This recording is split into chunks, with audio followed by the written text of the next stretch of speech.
your diet is, he goes, your kid probably don't have a lot of money. He's like, so just go get some ground beef. He's like, did you write that down? I was like, yep.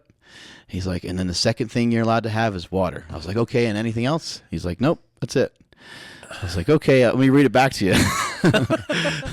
Red meat and water. And water. Yep. There you go. That's it. And then Hey, this is Jim McDonald. Welcome to episode 209 of the PowerCast.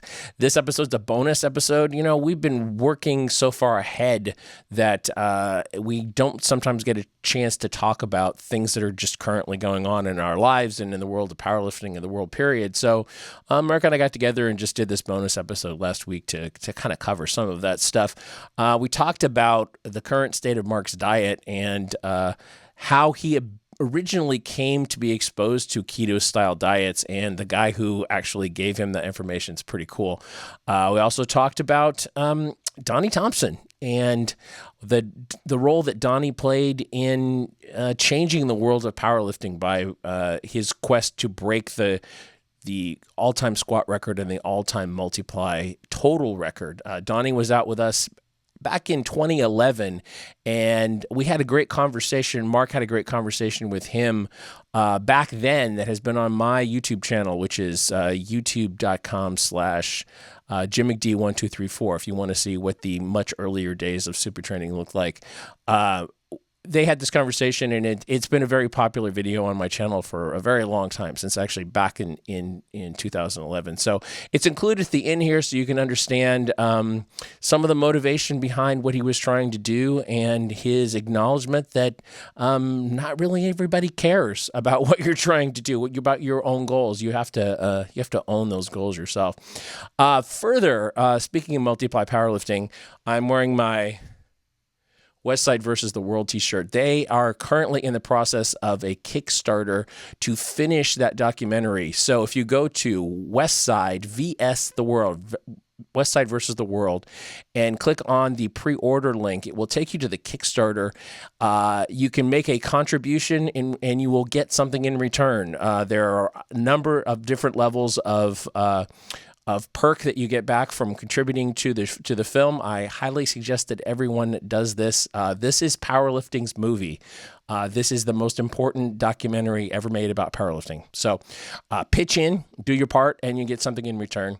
And we'll be back on Wednesday with a look from inside Conor McGregor's fight camp with George Lockhart, the UFC's I say he was a nutrition expert in the UFC, one of the go-to guys for nutrition in the UFC. We'll see you then.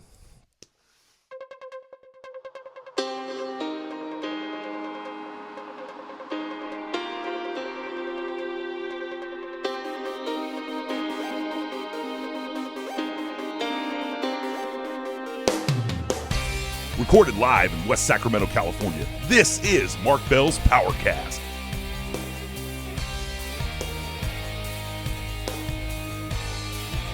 Standing just to the left of Jim McD, here's your host, Mark Bell.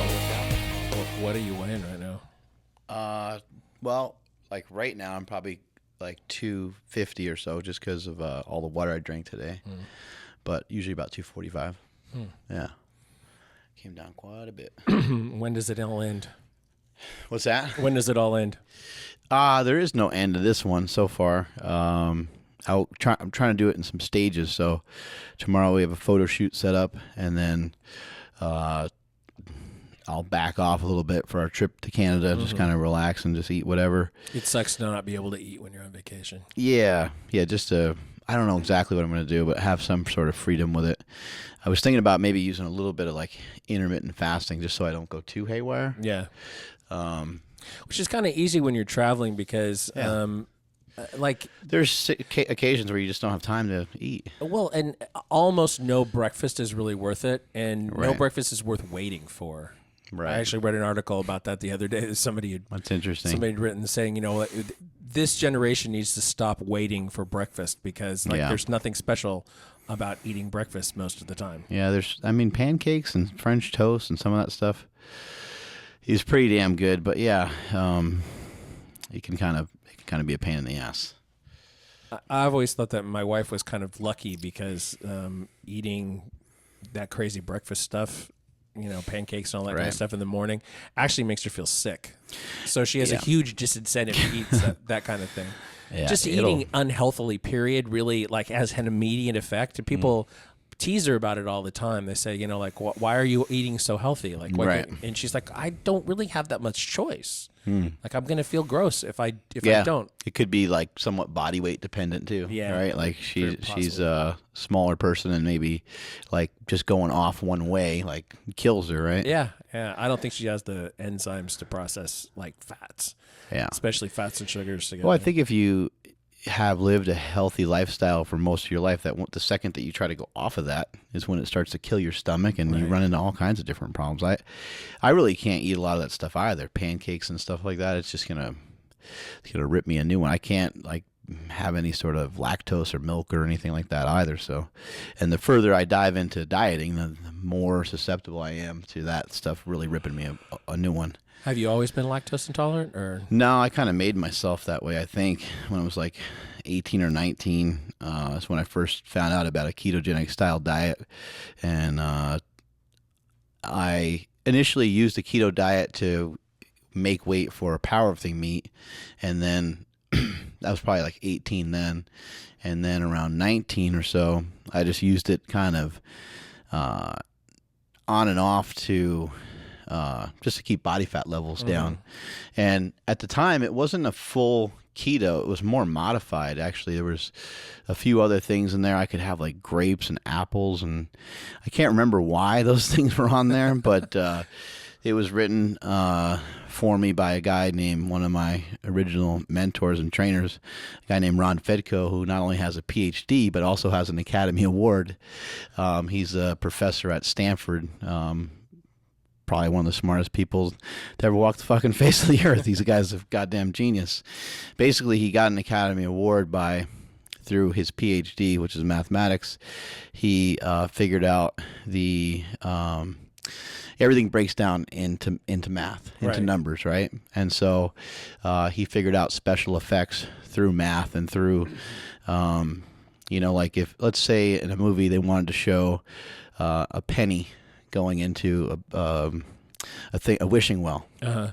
Well, he could mimic that. He could mimic a penny versus a dime versus a quarter versus a nickel, and all kinds of shit like that. That's crazy. Yeah, it's pretty wild, but really intelligent guy. He actually was insanely strong too. At 200 and he competed at 198 also, but at 220 pounds he benched 225 for 64 reps. Jesus Still Christ. One of the coolest feats of strength I've ever seen. But that's kind of when I first kind of started to find out about that style of diet, because I was preparing for a powerlifting meet. My brother was already in California at the time. I was in New York, and I was didn't know what to do. So I was I'm just going to chop out all my fat and eat carbs and protein, and I'm going to make weight for this contest. And it wasn't working. I was oh shit, I reduced my calories, I'm working out more, and nothing's moving. Mm-hmm. For whatever reason, it wasn't working well for me. And then I, called my brother, and we started talking, and he was like, no, I'll put you in touch with this guy, and he'll get you all set up. And so that's when the red meat and water diet was born. Ron said, hey, go get a pen and go get a piece of paper and write this down. I was like, okay, cool. And he does this with everybody that he gives the diet to. He was like, your diet is, he goes, you're a kid, you probably don't have a lot of money. He's like, so just go get some ground beef. He's like, did you write that down? I was like, yep. He's like, and then the second thing you're allowed to have is water. I was like, okay, and anything else? He's like, nope, that's it. I was like, okay, let me read it back to you. Red meat and water. And water. Yep, there you go, that's it. And then he opened up the diet a little bit more after I competed and made weight and stuff like that. But I think I was trying to make 181 or maybe 198, but it was, no, at that age it was probably 198. I think I was 220 at 16, so my body weight went up and has been up and down kind of forever. Yeah, that's interesting to find out so early in your life, though, that a particular kind of diet is just so much more suited to losing weight for you. I think whenever you're going to be successful at anything, it always comes down to discipline. Yeah. So waking up at 5 in the morning doesn't necessarily That doesn't necessarily represent any sort of skill or toughness from one individual to the next, but it could perhaps represent some discipline. Making your bed. Like, I've never made my fucking bed, even when my parents used to yell at me about it. I don't make my kids make their bed, but I understand the principle behind it. Yeah. And whenever you're trying to get momentum, I think that it all starts with some form of discipline. How do you make yourself accountable to be disciplined? My way has always been to surround myself with other people, because I can't do it by myself. And so, like, getting here for workouts that we do in the morning, I text, a bunch of other people and say, hey, like, you guys showing up tomorrow? And, sometimes it's just me and one other person. Other times there's, like today, there was 6 or 7 of us out there training. And, kind of sucks waking up at 5:30 and then, being super sore. But the second that we get here and we start getting into it, you do get to a point in the workout where you do feel like you're going to die. But, seeing everybody else go through it and seeing everybody else go through it is motivating, and you get through it. And the most fun part about it is that it's immediately scalable. So, like, if we're doing farmer's carries and somebody doesn't want to grab 100-pound dumbbells, they grab 30-pound dumbbells. Right. My wife has jumped in. My sister-in-law has jumped in. My fat friend Dustin, who owns the Pokey Shop in Davis, jumped in this morning. And Jim McD, you should jump in on some of these workouts. I could possibly do that. Yeah. Yeah, they're fun. They do kick your ass, but they're good. We haven't really lost anybody. We haven't had anybody like get so insanely sore that they're not coming back, and we haven't had anybody. It's been pretty good retention. Everybody's been kind of sticking with it, and everybody's been having fun with it. Even Smokey, who has a torn bicep, he's figuring out all sorts of different things to try to do. So it's been a lot of fun, and it's very unconventional compared to some of the other styles of training that I've done before. I've been doing just kind of a shit ton of cardio lately. Just, I need to drop a little bit of weight, and then I know I'm going on vacation where I'm going to be walking all the time. And so just, so I've been doing. People are so negative about, traditional cardiovascular training, walking on a treadmill. Yeah. It's like, God damn, give me a fucking break. Like, it's still good for you. Yeah. It's still healthy. It's still a great form of exercise. And it's, Smokey and I, when we were in, where were we, Boise? No, we were in, Girlsy. We were in, we're not supposed to talk about Boise. Yeah, we were in Boise, and I was supposed to get a workout in, and we were walking to the hotel, and then we happened to see a gym. I was like, oh, it'd be perfect. We just go in there and hit up a training session. And I knew it wasn't going to be great. I was fucking exhausted, didn't feel like training at all. I think we walked for 10 or 15 minutes. I know we did at least a mile on the treadmill, and it was just a walk, but it's one of those treadmills that you could put up to a pretty steep incline. Fucking kicked our ass, and then we got through a bunch of other stuff, did some arms, and then we left. But at least by doing the cardio training, at least we got our heart rate up, and at least we got something good out of the day, because the arm work and some of the other stuff we did with him with a torn bicep and me just being tired and not wanting to train was kind of lackluster. It wasn't great. So cardiovascular training is awesome. A lot of people get a lot out of it. Yeah, I've been doing about 45 minutes and just splitting it between a bike and a treadmill. And, sometimes I'm more ambitious than others, but the idea is just to get the amount of time in. And because I know that that's successful for me if I stick to it. I know George Lehman has kind of, jumped the shark. He's a little bit of a madman, but he still is somebody that has had some great advice over the years. Somebody has lost 100 pounds. Right. I think he used to be like in the 400 range, and he transformed his body, and then later on had American record in the deadlifting over 900 pounds. But he said, you know what, everything that you hear not to do, he's like, I said, fuck it, I'm doing all that stuff, because he needed the discipline. He needed to be accountable for what he was doing. He's like, I worked out twice a day every day, and he's like, and I did an hour of cardio every day. He's like, you're not supposed to do it. It's supposed to be catabolic. It's supposed to break you down. He's like, I was like, fuck all that. I'm too fat. I need to start moving. And so he started moving. And obviously, it's not something you can keep up forever, but something you can do for a period of time to just get you head in the right direction is a good idea. I think that cardio gets a bad rap for a number of reasons. One of them being that a lot of people that you see doing cardio are overweight, continue to be overweight. And maybe part of that is that they're using it as a way to keep eating things they shouldn't eat.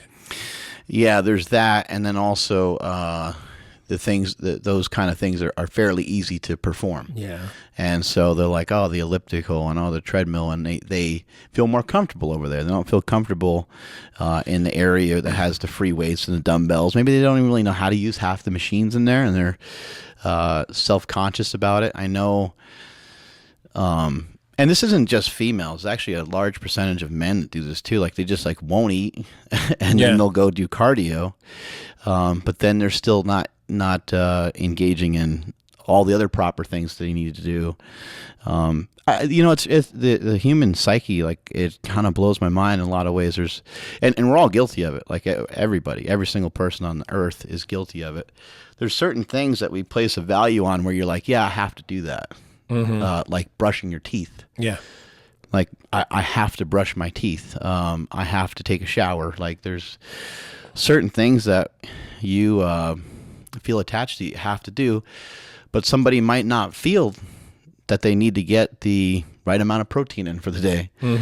You know, and you kind of do. Like you kind of do in order to stay ahead, in order to keep your body running the way that it needs to. Maybe you don't need to every day.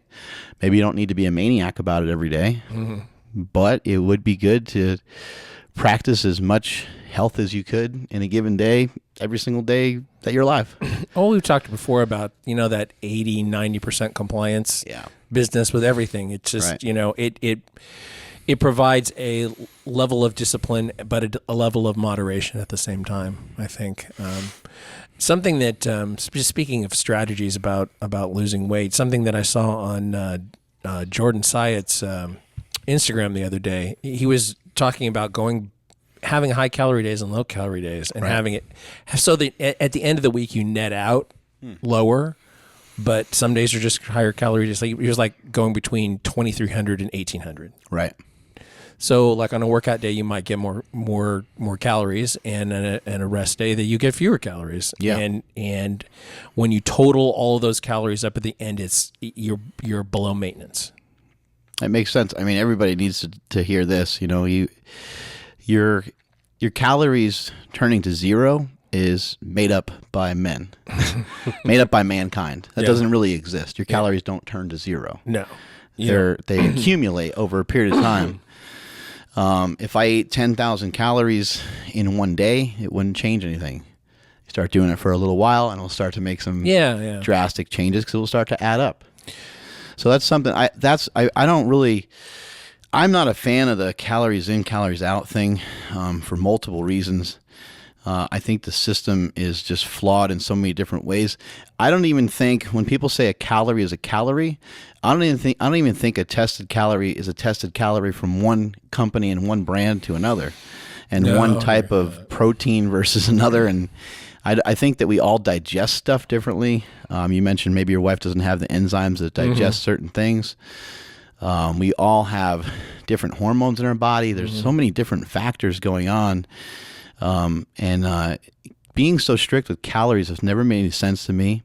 Weighing food is a waste of time, in my opinion. I know some people have used it effectively, and some people are listening right now going, fuck you, I like Lane Norton. Well, you can go fuck yourself, because I think it's a lot easier, and it makes a lot more sense. If you had a bucket, an empty bucket, and in the morning you filled it up with 2 gallons of water, and then in the afternoon you pour out 1 gallon of water. At night you pour in another 2 gallons of water.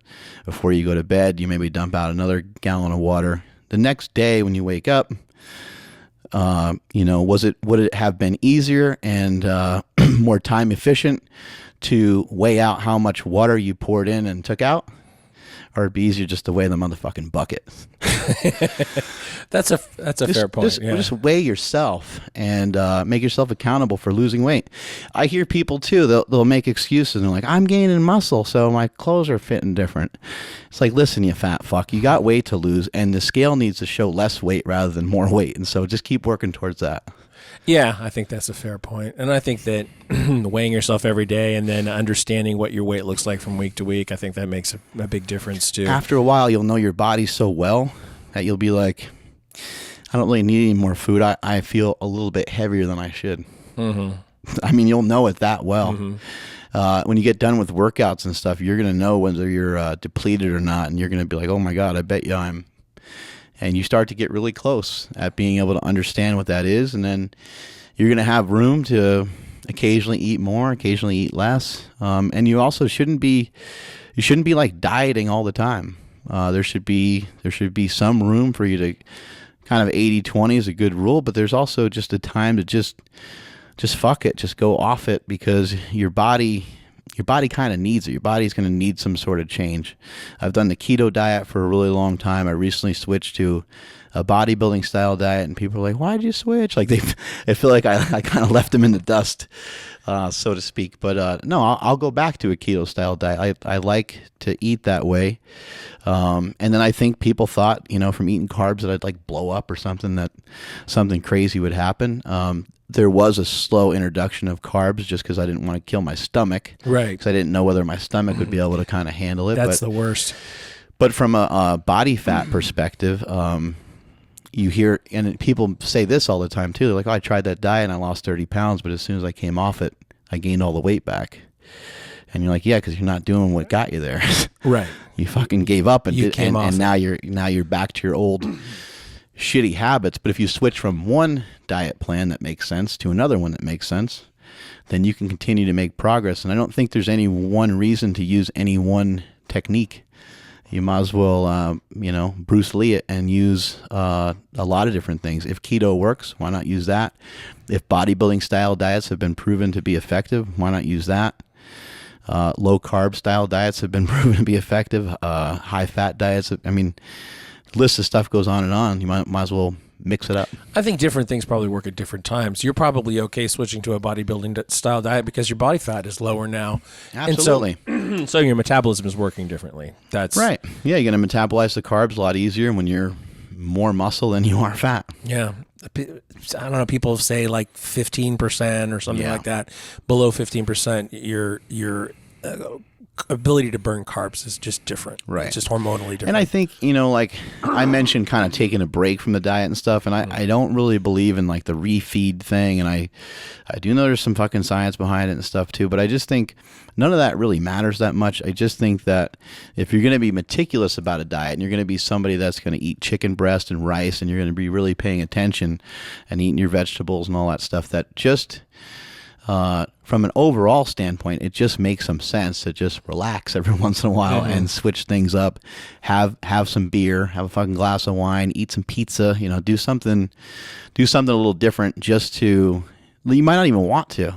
Like once you get deep into some of this stuff, you don't even want to. I went to eat with my wife a few days ago. We went to the Grange in Sacramento. And I was like, maybe I'll just kind of eat whatever. Then we sat down and the steak sounded really good. And I was like, well, I guess I'm just going to stick to my plan. And my wife wanted to order some appetizers and stuff. And then bread came. And I was like, you know what? Fuck all that. I'm just going to go off it. But initially, I didn't even care because you start to develop the discipline that's necessary to just be like, oh, you know what? I'm comfortable. You start getting comfortable in these situations that would normally be uncomfortable. Well, a thing about Grange, it's a farm to fork style restaurant too, yeah. And so you can stick to a plan in a place like that unless they cook things in a particularly caloric way. And then usually it's fat. Yeah. And if you're keto, you're okay. Right. Probably. Yeah. The food's going to be pretty dense usually because they're going to throw like a big old thing of butter or cheese or something on the steak, something like that. Exactly. And if you can avoid the bread, you're probably okay. I always think a keto style diet's a little easier to follow when you are eating at restaurants because you just have no idea how much fat they're using when they cook stuff. Lower fat diet could be more difficult if you ended up at a chain restaurant like an Applebee's or something, just because you're not really sure how it's prepared. I hate Applebee's. I know. We used to hang on Saturdays at Applebee's in Woodland after training, I hate Applebee's too, and I actually had to take my son there a couple days ago because he just anything that's white trash, he loves it. He's like, he just starts chanting randomly. He's like, KFC, KFC, KFC. Next thing I know, I'm fucking going to KFC with him. I'm watching Marcus in there cracking up. Not as bad as Charlie, though, taking his wife to Sizzler. But then he blamed it on his wife. He blames it on his wife. I can't remember the last time I went to a Sizzler. That's pretty bad. Sizzler's like kind of place where you order your food before you sit down, but then you still have like a waiter for some reason. I don't know why. Because then they bring you your food. But they also have like a buffet. They got like a salad buffet or something. And now, is Sizzler the one that had the cheese toast and golden spud, or was that somebody else? I think they do have stuff like that. And then what about every time we go to Vegas and all those motherfuckers are like, the buffets over here are great. I'm always like, a buffet, like no matter, I don't care what buffet we're talking about. The food might taste good. I'm not going to argue about that. But it is white trash. just eating in a buffet. It's just the whole thing. Yeah, just look around you. Look around you. Who's there, and who's 100 pounds overweight? Probably 80% of the population that's there. And you think about it, even if you're paying 35, 40, $50, whatever for a buffet, a lot of what they're giving you is not the highest quality stuff, right? Because it just works that way. Like if you go to, let's say, Fogo de Chao, right, Brazilian steak place, right? When you first sit down, they don't bring you the best cuts of meat, right? They try to fill you up with the cheap stuff, right? And they bring the other stuff in later on. Absolutely, and even a spot like that, like. I've been there like twice, and it's like not my favorite spot, kind of for that reason. Yeah. Exactly. When they force feed you that much, you're like, this can't really be that good. I do like the principle though of a buffet, like the fact that you're able just to go hog wild, and you can get like in Vegas, you can get pancakes, French toast, and a steak. Right. Exactly. All at the same time. Yeah, that's pretty funny, and then swallow it all down with some dessert. Probably any time of day or night. Yeah, that's pretty interesting to have that much freedom and leeway with your food, all at one time, but probably way too much. But yeah, we definitely spent a lot of Saturday afternoons in Applebee's in Woodland back in the old original team super training days before the gym. Yeah, I think we're going on. So it's Super Training 06, but it will be the fifth Super Training, I think, after we move here, with a possible asterisk because there was like a half part when we were at Haas's over there. There was a period of time that we were at Haas's, yeah. We were at Scott Cartwright's house for a little while even. But we were in Woodland. Mm-hmm. At Body Construction Zone. And then we were in... was that the Thomas? North Sac, Harris Avenue. And then after that, we were at Haas's, right? Yeah, after that. No, after Woodland, we were at Haas's. For a short period of time before I got the spot. And then we were at Midtown for 6.5 years. So that'd be 4. And then 5, I guess, would be here. And the next place would be either 5 or 6, depending on how you look at it, I guess. Depending how you slice it. It was like, I don't know, maybe it was a month that we were at Haas's, something like that. Yeah, we were there quick. 5.5, we'll say. Okay. Yeah, and a half. But yeah. It's funny how much things have changed since that time. It's crazy how much things change within a couple months. Yeah. I was just looking at Instagram. Jesus Christ, it always fucks me over. I was in the middle of making an epic post this morning, and of me and Silent Mike, and then we were at the Star Wars movie. Which was just, I think it was released like December, right, Smokey, something like that, and we were both super fat. And I was in the middle of posting it, but then it got all fucked up. And sometimes it just, you go back to whatever. It's just lost. It's just like not there. I was like, oh my God. You're better off trying to quit it and then having it ask you to save a draft. Anyway, I do try to copy them, before I post them, but it wasn't right before I posted it that it just flicked away. I don't know why, but it just fucking. I hate that. It just flicked away. But it's definitely happened to me. Anyway, it's interesting what a difference several months can make. Yeah. He was 230, and I think he's more like 200 now. Something like that, yeah. And I was 300, and I'm more like 245 now. So you can make changes quickly, and business changes quickly. All kinds of things change really rapidly. You go back and watch some of those videos on your channel, or go back and watch some of the videos on my channel, and you see Smokey with no beard. Right. You see early days of Silent Mike first wandering into the gym, and then some old school people, Jim Sheffield, Mike Moore, Big Roy Bradshaw, Haas, and so on, and Treston, who a lot of you guys have seen in here as well. I don't know where he disappeared to again, but work always seems to intervene. He had long periods of time, even back in the day, that he would just not be able to come in because being a union organizer, and he was, with a big territory. Yeah, work and anal beads. He makes it hard to get in, yeah. But it's something that came up on Facebook today. I saw the video that we did with Donnie Thompson when he was here. Oh yeah, talking about nobody gives a damn about your squat when he was trying to break 3,000.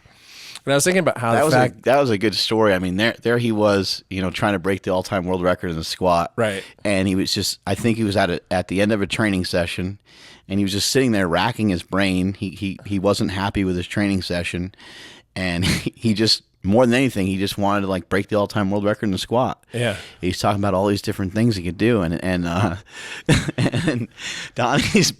Donnie's friend said, "Hey, let me break it down to you like this."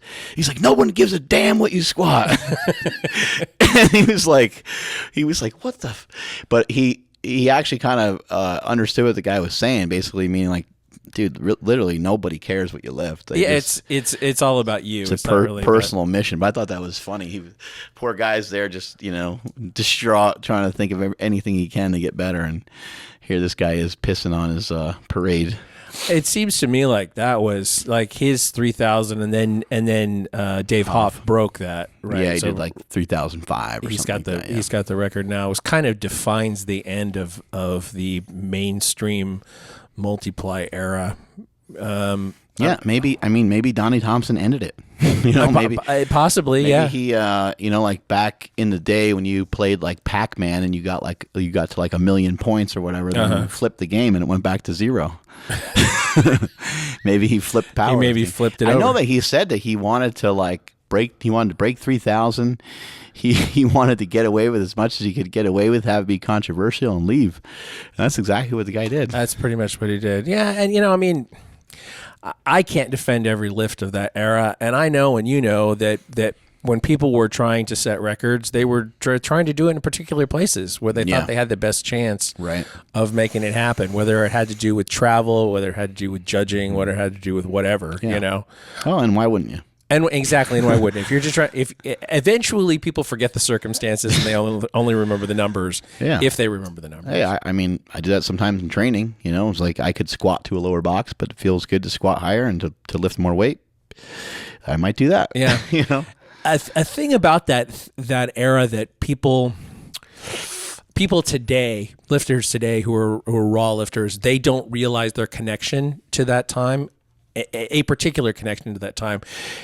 If you remember when you put on a squat suit or a bench shirt or whatever, you just felt different. Mm-hmm. You felt stronger. Yeah. Even if you were more scared because you were handling heavier weights, you just felt stronger. It felt like putting on a uniform or armor or something like that.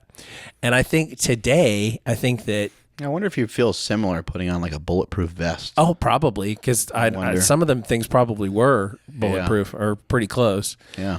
But if you think about it today, everybody's very particular about the shoes that they're in, or if their knee sleeves or knee wraps. They're not trying to lift less. They're not trying to lift less. What singlet they wear, all that stuff, it makes them feel a particular way when they put it on. They feel stronger.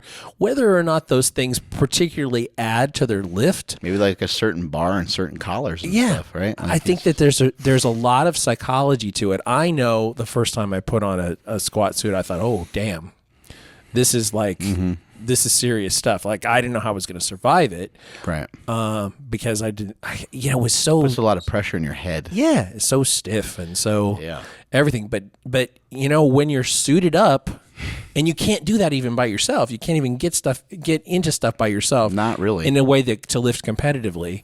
And so you have to have a team of people around you. And you just feel different. I just think that there's so much more of the psychology that is the same, but because they want to discount that period of time, Well, when they lose sight of it. people that are listening right now that can't relate to it that well, think about like when you go in the gym and you go to do a squat and you're like, oh shit, my knee kind of hurts, and you're squatting 135. And then sometimes, a logical thing is to try 135 again and see if the pain dissipates or if you can move a different way. Well, sometimes you go to move a different way, or maybe you warm up a little bit more again, and maybe that left knee pain goes away. But then there's something in your right ankle, and you're like, what the fuck? This is the story of my life. Am I going to be able to have a good workout? Or maybe it's your lower back or whatever the case is, and you're like, man, let's get like 4 or 5 things that maybe they don't hurt that bad. Like maybe you don't have to stop your workout, but they're frustrating. They're just painful enough to where you're kind of questioning how far you can take that particular workout. Well, when you put on powerlifting gear, when you put on a pair of briefs, it not only protected and supported you through the hips, but it also took away a lot of pain that you might get from your knee and allowed you to actually lift in a different way.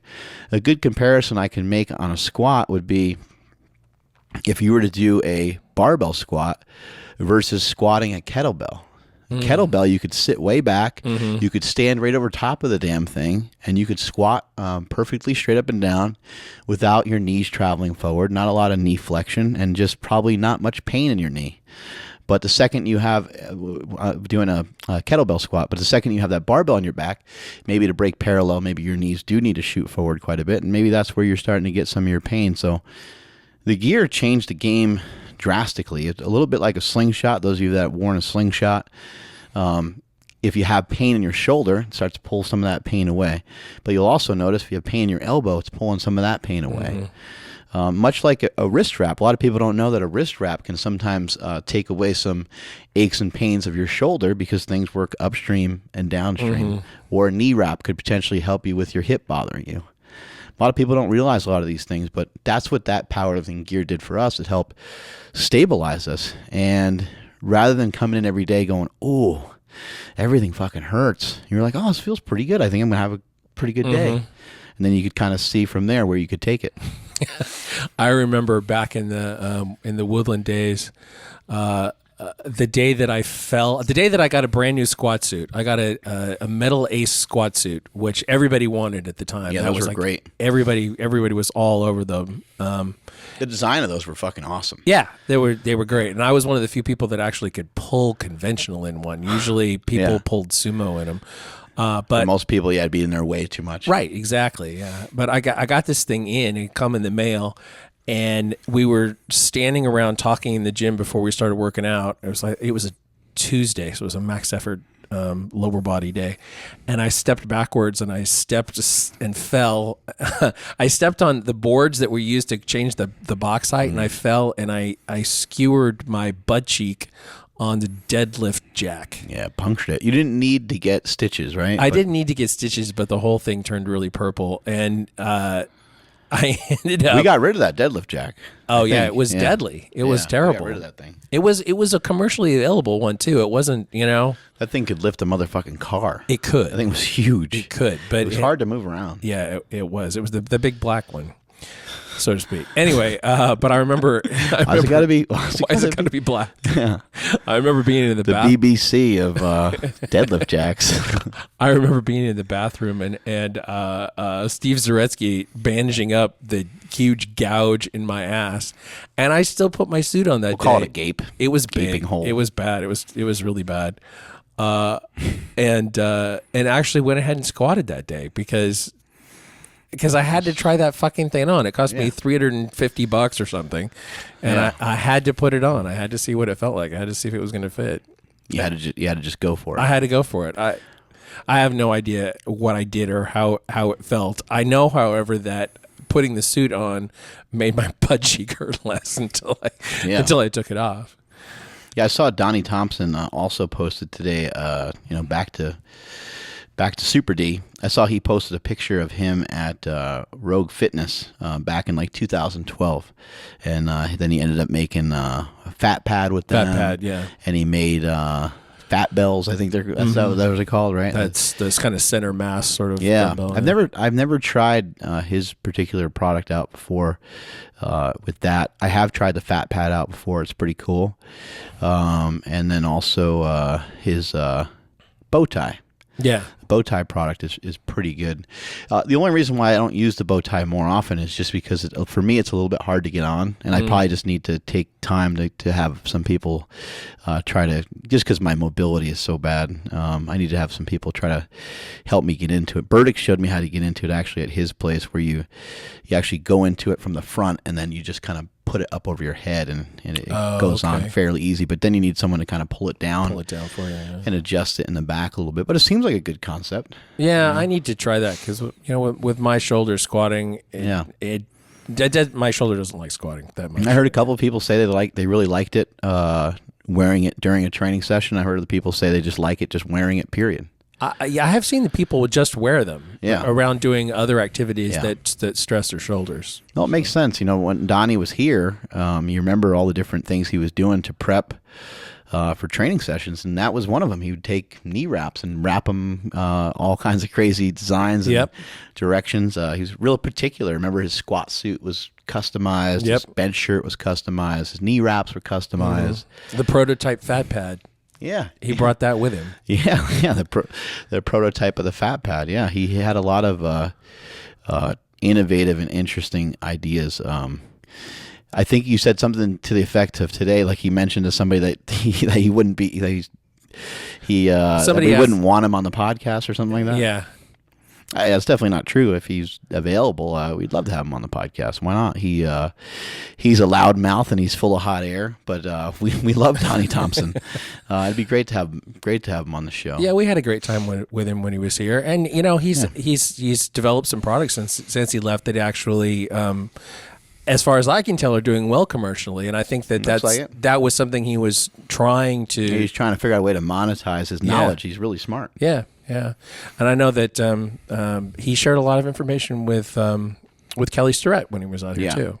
Well, Super D, if you're listening, buddy, I would have never pointed you in the direction of Rogue Fitness, and I would never set up that meeting that you posted a picture of with Bill and Katie Henninger if I didn't like you. So there you go. There you go.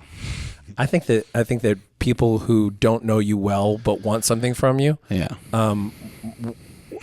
going to get shut down with that kind of request. Yeah.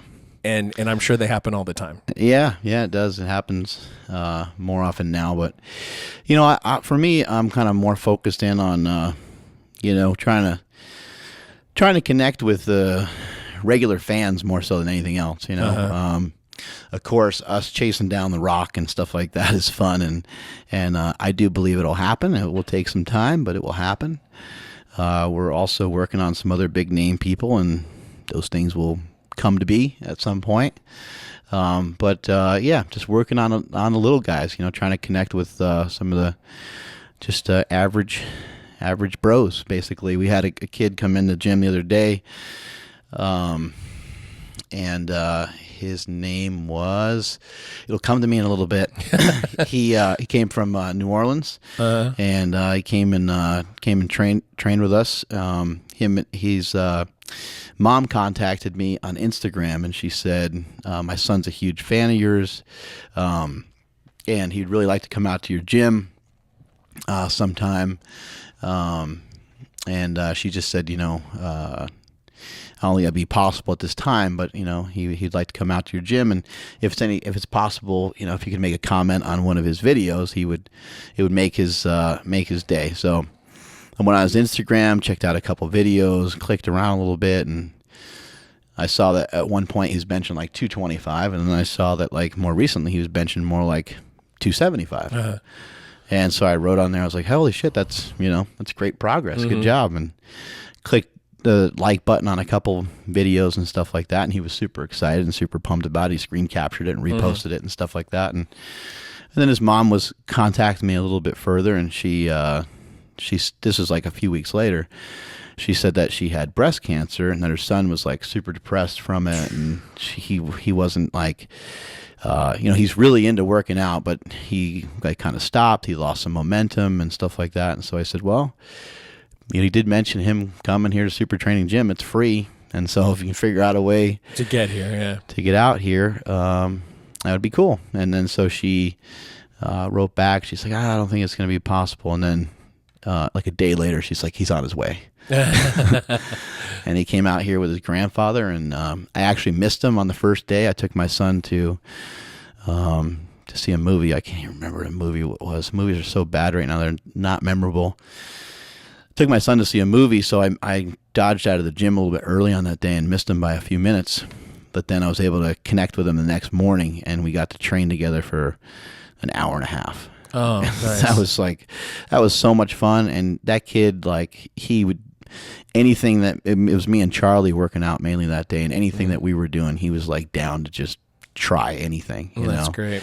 We did 21-15-9 on squat, bench, and deadlift, which was absolutely brutal.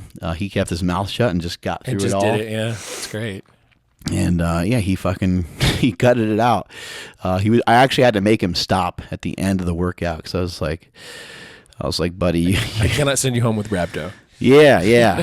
I was like, he's like, no, you guys are doing more. I want to do more too. So got him some Gatorade and sat him down in the shade and stuff. But that's the kind of stuff that I really like. You know, if you and I are able to connect with people through some of the old videos that we made, and even now with the PowerCast reaching so many people, you know, that's where I want the focus to be on, and to try to figure out ways of capitalizing it. And I don't mean in a monetary way. I just mean in a way of making people feel fucking good.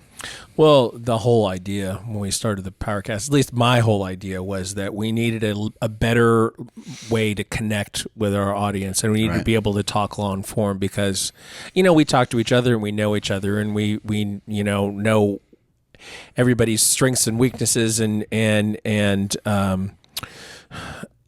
conversational gambits and all that stuff. And the videos that we're producing, even your Power Project stuff, didn't really reflect that connection. We needed longer content. Needed a longer form content to be able to engage people. And well, what you always liked about podcasts was basically what? I don't know, because you've been listening to them for quite a while. Yeah, no, I always well, a couple of things I liked about them. One of them is that you could do them while you were doing something else. Yeah.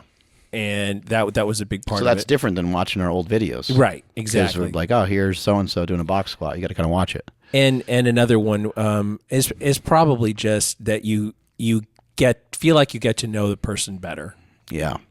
Well, and I guess part of that, too, is you selecting something that you like. Yeah, exactly. So, like, if you're into cars or into, like, coffee or what you're into a particular thing, then you can select a guy that talks about that often. And then you're like, this guy's fucking great. Like, oh, I'm like that too. And you get all excited, right? Right, exactly. Yeah. So it's that just the connection. Just that's what it comes down to. And I think maybe the more we think about ways to include people. Yeah.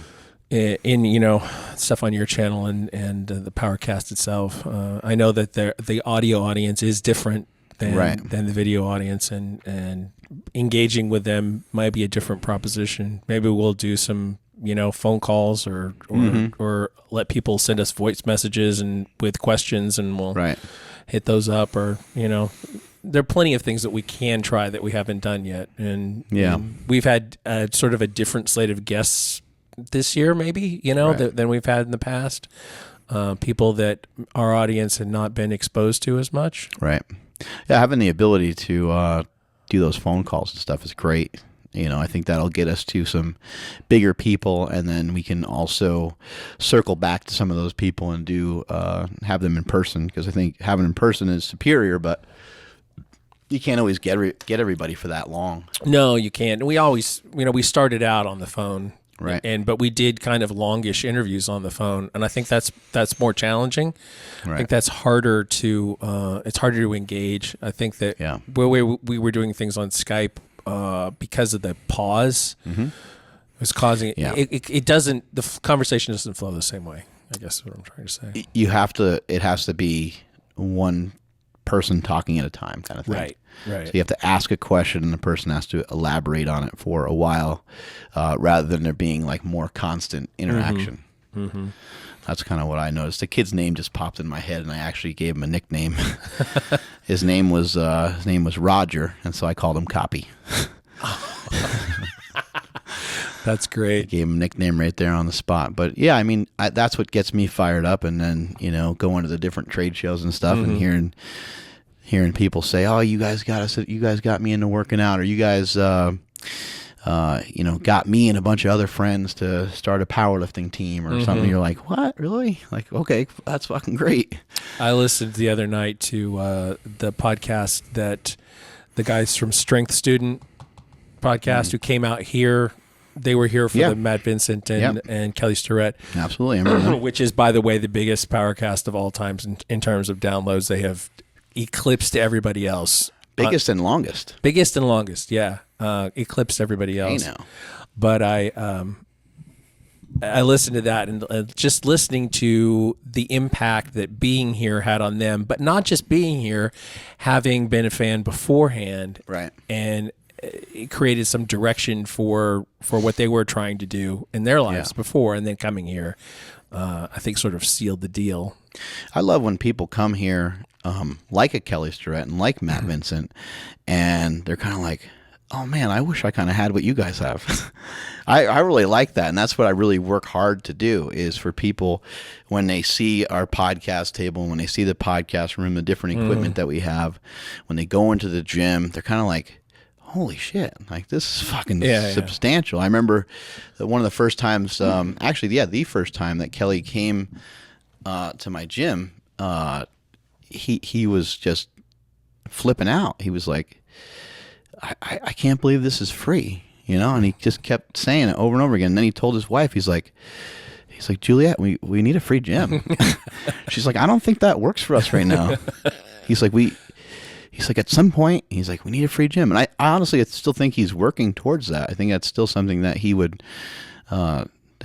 enjoy. Yeah, I've heard them say, like, toward a particular audience, I think, maybe. Was not free for everybody, but free. But, we're not actually free for everybody either, because if someone's got some classes going on here and stuff, and if people aren't powerlifting, right, then they're, they're not going to find this it's a not solution for them. Yeah, it's not exactly. It is free. The gym, especially on like Sundays, the gym is open to anybody to come try it out. We always suggest that you try to email us. I think you can email Marcus at howmuchyoubench.net, or you can also try to hit up Filipino Thunder on Instagram, and you can try to get a hold of them that way. But supertraining.marcus@gmail.com will get you to. There you go. A lot of times it just doesn't fit what people are doing, even though it is free. Right. They may have different hours. Some people might like having other people around, especially like some of the younger guys and stuff. They might like that there's a bunch of other chicks in the gym and stuff like that. Like Super Training has a lack of chicks, because Smokey has kind of run them off. He's like, "I'm married," and he kicked them all out of here. or they had to couple up with somebody. Smokey said no Insta-hose. Insta-hose. That's a fair point. But yeah,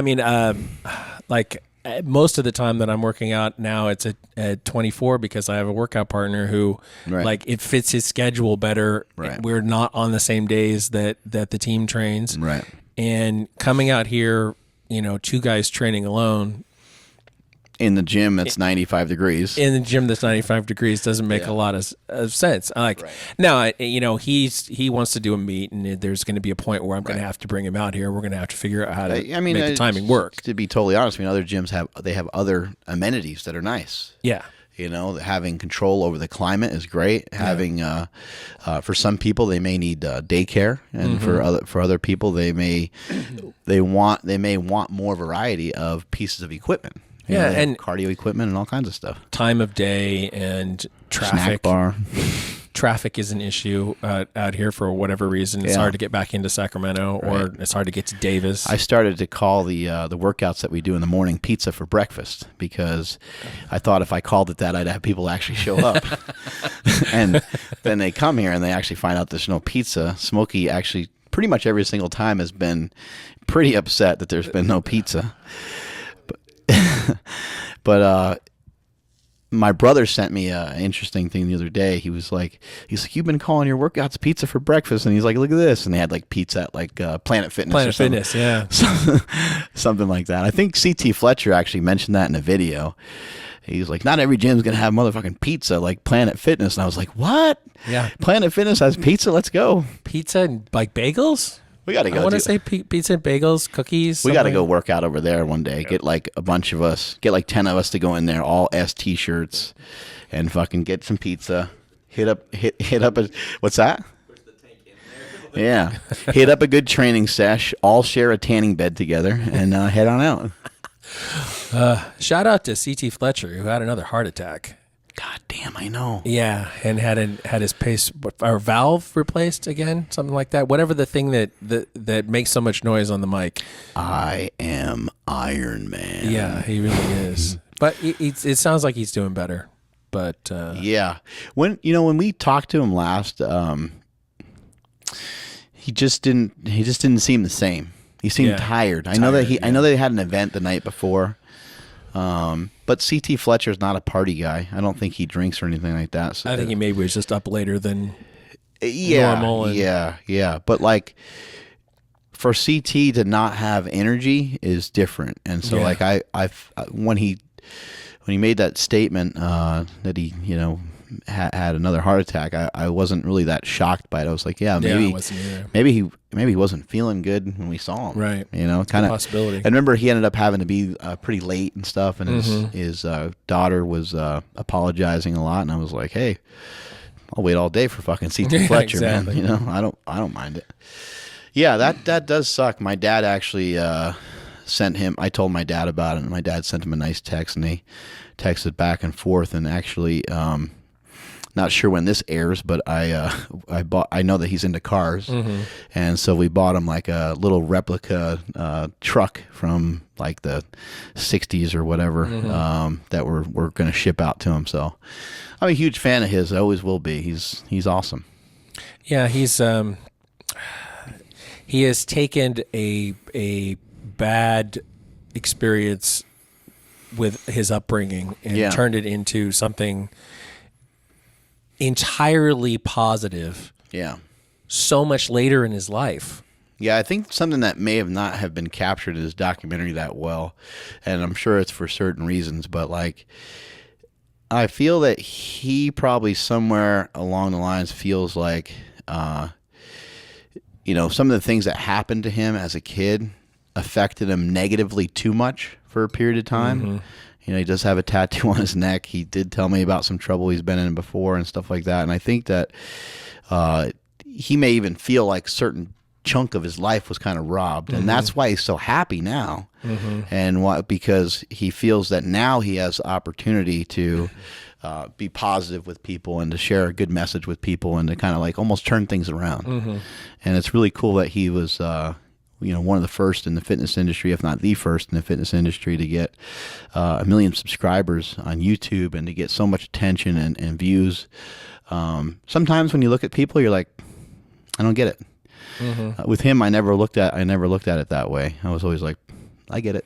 I get it right. I understand. You understand that there's a certain segment of the population, probably a big segment of the population, that needs the message that he's sending. I think that something we were talking about just in terms of the podcast and having an effect on people's lives, and it's true of CT and whatever.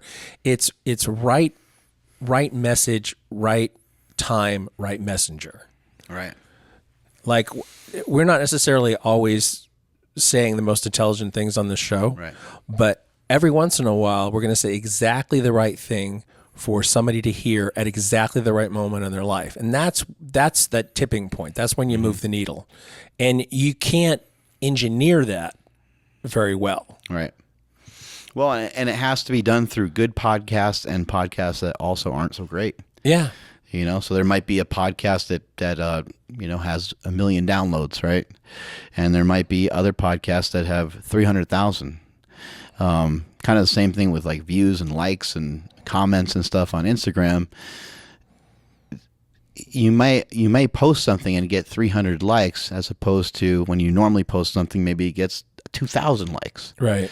But it doesn't mean that post that you made about your nephew or niece or brother or whatever doesn't mean that wasn't valuable. Like it might have been tremendously valuable to somebody because the message could have been really powerful. It's kind of the difference between a like and a love. You know, you think about like old albums that you used to like or old songs that you used to like. Like there's a big difference between liking some songs and not really remembering them that well and like loving them and them being, for some people, a song could like fucking change their life. Yeah. You know what I mean? Like it's fucking wild. I've been listening to this podcast called The Hilarious World of Depression, and it's supposed to be about... Sounds like Smokey's life. Yeah. It's supposed to be about how comedians deal with depression. So, like, there's supposed to be a built-in amount of comedy because they're comedians. And the reality is that they don't really do very much material. And sometimes it's very sad. Yeah. I mean, there are laughs, but it turns out to be very sad at times. And they've actually just done a series about songs and the songs that get people up, you know, or help them break their depressions or, you know, or suicidal thoughts, which I heard the other day that suicidal ideation, actually thinking about doing it, that doesn't usually last more than 30 seconds. And you think about if there's if the right distraction comes at the right time, it could save somebody's life. You know, it just made me think of like having like total ADHD and you have like a gun in your fucking pocket you forget. And you're strolling out to like the nearest bridge where you're gonna either blow your brains out or fucking jump off the bridge, and you're like you walk by a fucking place that serves dessert and you're like, oh, there's a cheesecake, and you walk in there instead. Ooh, a puppy. And eat. And you walk in there instead and eat that and just get totally distracted. I think, you know, many impulses that you have that can be life altering. Obviously, that would be like life ending, right? Yeah. But many impulses, the impulse to cheat on a diet, the impulse to cheat on a spouse, the impulse to look at girls' asses on Instagram, the impulse to there's a lot of stuff out there, right? That's pulling us in directions that may not be the wisest directions to go in. Some less harmful than others, but they don't usually last that long. Yeah, the bubble will burst. Yeah, You know, well, so to speak. So to speak. The situation just wells up and wells up and wells up, and then it passes, and then you can't figure out why you were thinking that way. Well, you may not even want that chocolate cake because you may not want the result that it's going to give you. Yeah. I mean, you at the moment you do, you know, but some people will say that there's been some studies that show that impulse actually lasts even a lot shorter than what you mentioned. But suicide is obviously a much more serious thing that it normally lasts about 5 seconds. Yeah. Yeah, really short. About five Mississippis. The average male adult time span is only about 8 seconds. And I think it used to be, before social media, it used to be like a whopping 12 seconds. Yeah. Yeah. So we've never really we've never really been paying attention that well. No. Well, with that in mind, let's bring this one in for a landing. We haven't had a chance to just like shoot get on the shit. old landing strip. Yeah, the landing strip. We haven't had a chance to just shoot this shit on the show in a long time. So I was on Instagram the other day and I was looking at I think the guy's name is Primal Soldier. He's from On It Academy, and he always has these pictures with his shirt off, and he trains all these hot chicks all the time. He's a trainer down there, and somebody I had a chance to meet, not like buddies with him or anything, so hopefully he doesn't take this the wrong way. But I do have respect for you if you're listening out there, if somebody else tells you that you're on here. But I was making a joke, and I was like, I sent a picture over to Mariel, because Mariel loves On It Academy. She follows all those people. And so I sent her a screen capture of the guy. And I said, how dare this guy think he's going to post more shirtless pictures than me? And she wrote back, and she's like, yeah, and with a smiley face, and then she said, he really grooms the fuck out of that happy trail. And I wrote back and I said, the Zoom feature on your phone must be working really well. I said, I don't think I have that on my phone or something, or broken on my phone. And then she wrote back and she said, it seems to work pretty good when you look at images of Charity Witt with a smiley face. And I was like, she thinks she's so funny. Until we get. Don't worry, Shady Andy on the Bell. phone. I don't have Zoom. I don't know how to Zoom. I haven't figured it out yet. Maybe Smokey can teach me. All right. That seems like a good place to stop. Yep. We're out of here. Bye. Bye. And this is an original interview between Mark and Donnie Thompson back in 2011. What was the thing you said the other day about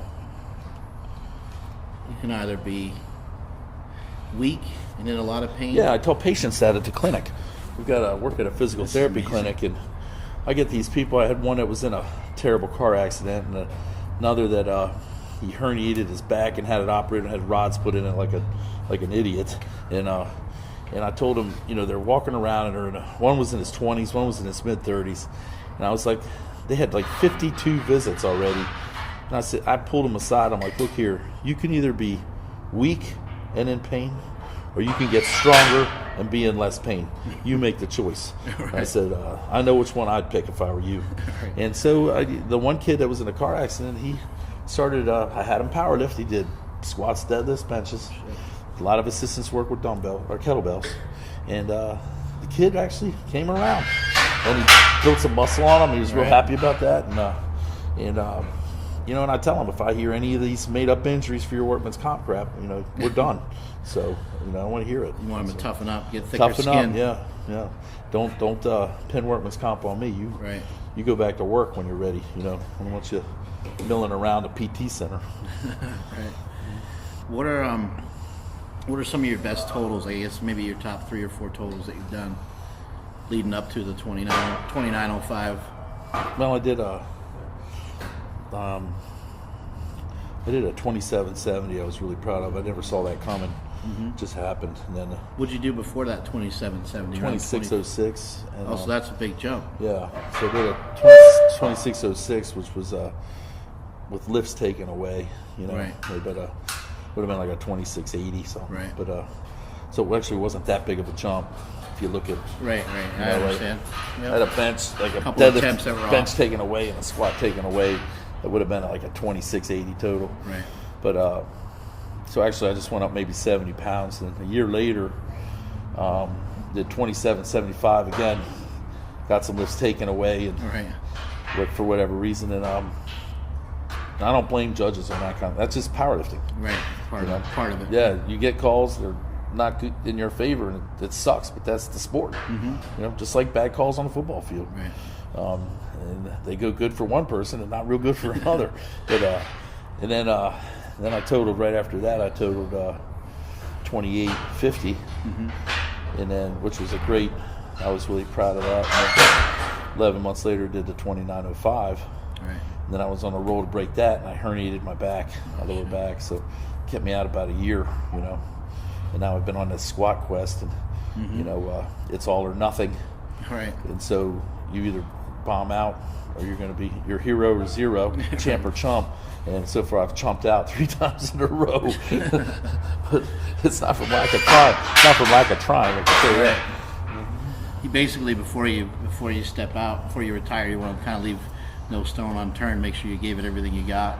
Is that kind of the deal with you? Yeah, I'm gonna. Much to everybody's chagrin, I'm going to get the squat record, whether you like it or not. I'm going to be pissed. Yeah. More so than anybody else. I'm going to be really angry.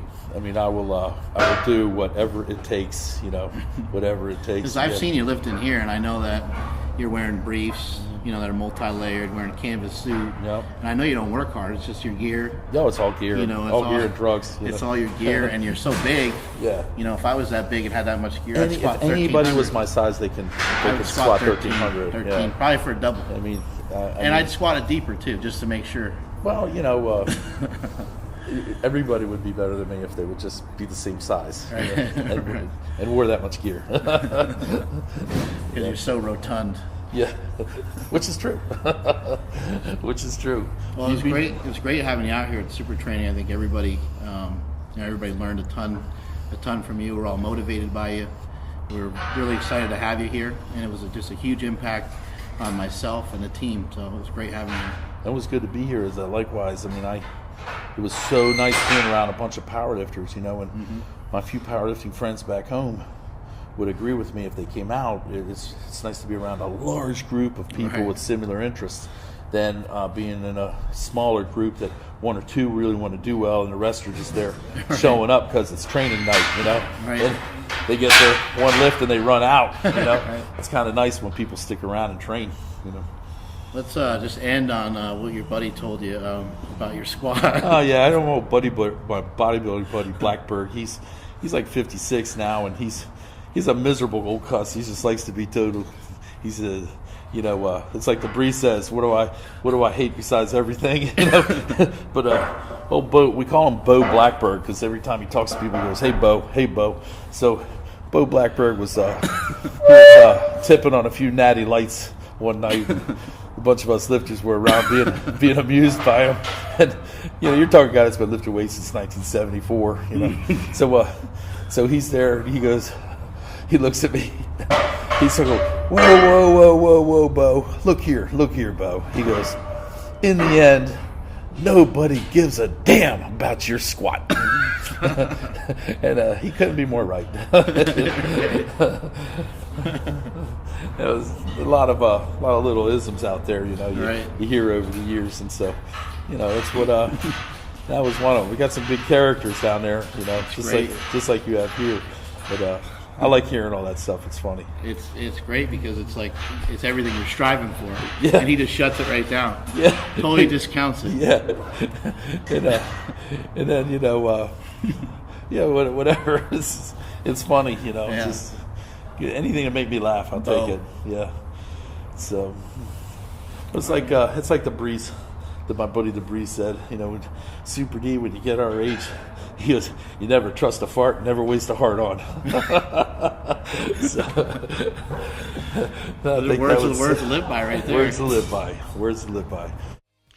No specific sponsor messages for this episode. It's not technically a sponsored episode, but if you will go and visit all of our sponsors, which I'm listing here, and let them know that you appreciate what they are doing in terms of supporting the PowerCast, we would appreciate that.